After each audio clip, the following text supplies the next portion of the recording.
ये देखिए दोस्तों, छोटी सी बारिश में थोड़ी सी बारिश हुई है दिल्ली में और ये ड्रेनेज का हाल देख लीजिए।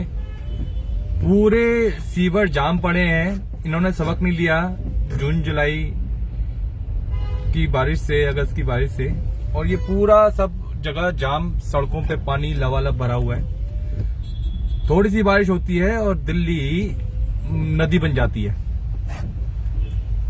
ये है केजरीवाल का पिछले 10 साल का मॉडल। नलों में पानी पहुंचता नहीं है और सड़कों से पानी खत्म होता नहीं है।